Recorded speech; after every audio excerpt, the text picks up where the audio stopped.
अस्सलाम वालेकुम, सितारों के सफ़र पर खुश आमदीद। आज की वीडियो में हम बात करेंगे कि 10 फरवरी से लेके 20 फरवरी तक का आपका हफ्ता कैसा रहेगा। इसमें हम बात करेंगे आपके करियर, फाइनेंस की, लव रिलेशनशिप्स की, आपकी हेल्थ और वेलबींग की, कौन से दिन आप लोगों के लिए लकी रहेंगे और किन दिनों में आप लोगों को एहतियात करनी चाहिए। इसके अलावा अगर आप लोगों की ज़िंदगी में मुश्किलात चल रही हैं, चाहे काम कारोबार से रिलेटेड हो, आपके लव अफेयर से रिलेटेड हो, आपकी शादीशुदा ज़िंदगी से रिलेटेड हो, हेल्थ से रिलेटेड हो और आप लोग अपॉइंटमेंट लेना चाहते हैं और अपनी ज़िंदगी को बेहतर बनाना चाहते हैं, तो स्क्रीन पर आपके नंबर आ रहा होगा।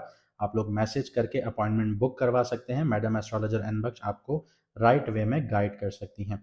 इसके अलावा जिन लोगों को अपना मून साइन नहीं पता, वो कमेंट सेक्शन में अपनी ओरिजिनल डेट ऑफ बर्थ लिखें, आपको आपका मून साइन बता दिया जाएगा। आखिरी बात यह कि चैनल को ज़्यादा से ज़्यादा सब्सक्राइब कीजिए, लाइक कीजिए, शेयर कीजिए, क्योंकि बहुत जल्द हम लाइव आना शुरू होंगे जिसमें आप लोगों के मसले मसाइल, आप लोगों की कुंडलियां हम लोग लाइव डिस्कस करेंगे। तो आप जब तक आप लोग सब्सक्राइब नहीं करेंगे, आप लोग वहां पे कमेंट नहीं कर पाएंगे। तो आइए वीडियो को शुरू करते हैं। बात करते हैं टॉरस मून साइन वालों की, यानी कि वृषभ राशि, यानी कि बुर्ज सौर वालों की। तो सबसे पहले करियर और फाइनेंस को देखते हैं। तो करियर का जो घर है वो एक्वेरियस है और इसमें मल्टी प्लैनेट्स जो हैं वो एंटर कर रहे हैं मिड ऑफ दी फेब में। तो यहाँ पे राहु भी है, सन भी आ रहा है, मरकरी बैठा हुआ है, वीनस बैठा हुआ है। तो आपके बोल्ड मूव्स करने का सिग्नल यहाँ पे आ रहा है। नए प्रोजेक्ट्स, प्रमोशंस, पब्लिक रिकग्निशंस, ये सारी चीजें आपके लिए खुल रही हैं, स्पेशली 17 और 18 फेब के ऑनवर्ड्स। मार्स आपके 9th हाउस में बैठा है, जो कि आपकी लक का घर है, लेकिन यहाँ पे सरवना नक्षत्र में बैठा हुआ है। तो यहाँ पे एक चीज समझने की जरूरत है कि कुछ लोग कहेंगे कि हमारी लक हमारा साथ नहीं दे रही। बिल्कुल नहीं देगी, क्योंकि यहाँ पे जो सरवना नक्षत्र है वो आपको डिसिप्लिन लर्निंग समझा रहा है। तो जब तक आप लोगों की डिसिप्लिन लर्निंग नहीं होगी, तब तक आपकी लक आपका साथ नहीं देगी। तो लॉन्ग टर्म प्लानिंग यहाँ पे स्ट्रांग बनेगी। अगर आप कुछ सीखना चाहते हैं तो डिसिप्लिन तरीके से आप लोगों ने उसको फॉलो करना है, तो आपकी लॉन्ग टर्म प्लानिंग भी आपके लिए स्ट्रांग होगी और वो आगे आप लोगों को फल भी देगी। इसके अलावा इम्पेशंस आप लोगों ने अवॉइड करनी है। बेसब्रापन या आप लोगों ने जल्दबाजी, ये चीज़ आप लोगों ने बिल्कुल अवॉइड करनी है। वेडनेसडे को जॉब चेंज या बड़े फाइनेंशियल डिसीजन जो हैं वो जल्दी में आप लोगों ने नहीं लेने, इस चीज़ का बहुत ख्याल रखना है। थोड़ा वेट कीजिए, वो आप लोगों को बेटर रिजल्ट देगा। इसके अलावा बात करते हैं क्रिप्टो, स्टॉक और लॉटरी वालों की। तो राहु यहाँ पे आप लोगों को बहुत ज़्यादा गेन दे सकता है। यानी अगर आप लोगों का बिजनेस ऐसा है जो फॉरेन क्लाइंट से जुड़ा हुआ है, इंपोर्ट एक्सपोर्ट का बिजनेस है, या आप लोग पॉलिटिशियंस बनना चाहते हैं, तो आप समझें कि रॉकेट होगा आप लोगों के लिए। लेकिन हम बात कर रहे हैं स्टॉक की, लॉटरी की या क्रिप्टो की। तो यहाँ पे आप लोगों को बेपनाह यहाँ पे फायदा मिलता है राहु की वजह से। तो सडन अप्स भी हैं, सडन डाउन्स भी हैं, क्योंकि राहु वॉलेटिलिटी का शिकार करता है। शॉर्ट टर्म ट्रेड्स जो हैं वो बहुत अच्छे हैं आप लोगों के लिए, लेकिन रिसर्च और प्रोफेशनल एडवाइस, ये दोनों चीजें आप मेंटेन करेंगे तो आप लोगों के लिए बहुत बड़े बड़े यहाँ पे शॉर्ट्स, छक्के लग सकते हैं आप लोगों को। तो बहुत एहतियात से आप लोगों ने आगे बढ़ना है, प्रोफेशनल की एडवाइस लीजिएगा और रिसर्च प्रॉपर कीजिएगा।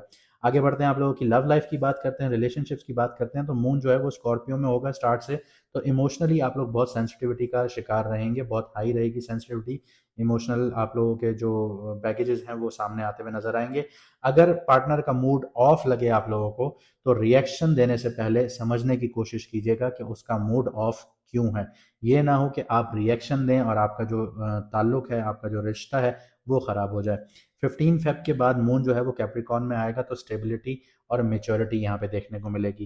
इसके अलावा आप लोगों की जो गपशप है या बातचीत है वो फ्यूचर प्लानिंग से रिलेटेड या ट्रैवलिंग से रिलेटेड हो सकती है, कि कहीं ट्रिप लगा के आते हैं या फ्यूचर प्लान करते हैं। इसके अलावा सिंगल्स की बात की जाए तो वर्क प्लेस या ऑनलाइन जो है वो अट्रैक्शन अब आप लोगों के लिए खुलना शुरू हो जाएंगी। आप लोगों को लाइफ पार्टनर यहाँ से मिल सकता है। इसके अलावा जो लोग मैरिड हैं या रिलेशनशिप में हैं, तो उनको एक टिप ये देना चाहूंगा कि संडे को एक डिनर डेट या कॉफी डेट या लॉन्ग ड्राइव जो है वो आप लोगों की बॉन्डिंग जो है वो स्ट्रांग करेगी, अगर आप अपने रिश्ते को बेहतर तरीके से हैंडल करना चाहते हैं। आगे बात करते हैं आपकी हेल्थ और वेलबींग की। तो सैटर्न जो है वो आपके 11th हाउस में है, यानी मेंटल प्रेशर क्रिएट करता है, स्लीप पैटर्न को डिस्टर्ब करता है, ओवर थिंकिंग और बॉडी स्टिफनेस को यहाँ पे एक्टिवेट करता है। तो इन चीज़ों को अवॉइड करने के लिए थोड़ा सा स्ट्रेचिंग कीजिए, डीप ब्रीदिंग एक्सरसाइजेस कीजिए, हाइड्रेशन अपनी अच्छी रखें और शुगर का इंटेक जो है वो कंट्रोल कीजिए, वरना आपके पेट से रिलेटेड इश्यूज़ देखने को मिल सकते हैं, मैदे से रिलेटेड इश्यूज़ देखने को मिल सकते हैं। आप लोगों को बॉडी में पेन भी फील हो सकता है, तो थोड़ा एहतियात कीजिएगा। कौन से दिन लकी हैं, किन दिनों में थोड़ी सी एहतियात की ज़रूरत है, उसकी भी बात कर लेते हैं। तो 16 टिल 18 फेब आप लोगों के लिए लकी रहेगा, क्योंकि मून जो होगा वो कैप्रिकॉर्न टू एक्वेरियस ट्रांजिट करेगा। तो यहाँ पे आपकी लक का सपोर्ट भी आपको मिलेगा। अगर आप लोगों के कोई काम रुके हुए थे तो इन दिनों में इनिशिएट कर दें, वो आप लोगों को यहाँ पे रिजल्ट बेटर मिलेंगे। और करियर में विजिबिलिटी भी आप लोगों की स्ट्रांग होगी इन दिनों में। लेकिन किन दिनों में आप लोगों को थोड़ा सा एहतियात करना है, वो 10th 11th और 19 फेब है, क्योंकि मून स्कॉर्पियो में होगा। इमोशनली बहुत हैवीनेस का शिकार होंगे आप लोग। और इसके अलावा 19 को मून जो है वो सैटर्न के साथ होगा, कंजंक्शन में होगा। तो यहाँ पे आप लोगों की एनर्जी बहुत ज़्यादा लो फील करवाएगा आपको। अगर आप यहाँ तक आ ही गए हैं तो इसका मतलब है कि आप अपनी ज़िंदगी को बेहतर बनाना चाहते हैं। तो वीडियो को लाइक शेयर ज़रूर कीजिएगा, कमेंट में अपनी राय ज़रूर बताइएगा, चैनल को सब्सक्राइब ज़रूर कीजिएगा अगर आप हमारे साथ लाइव में जुड़ना चाहते हैं। इसके अलावा अगर आपको आपका मून साइन नहीं पता तो आप कमेंट सेक्शन में ज़रूर लिखिएगा, आपको हम आपका मून साइन ज़रूर बताएंगे। और इसके अलावा अगर आपकी ज़िंदगी में मुश्किलात बहुत ज़्यादा हैं और वो हल नहीं हो रही, तो आप लोग अपॉइंटमेंट बुक कीजिए। आपको मैडम एस्ट्रोलॉजर एन बख्श बहुत अच्छे से गाइड करेंगी, बहुत अच्छे से आपके रेमेडीज़ आपसे निकलवाएंगी, ताकि आपकी जो ज़िंदगी की मुश्किलात हैं वो हल होना शुरू हों। मुझे दीजिए यहाँ से इजाज़त, मिलते हैं अगली वीडियो में सितारों के सफ़र पर।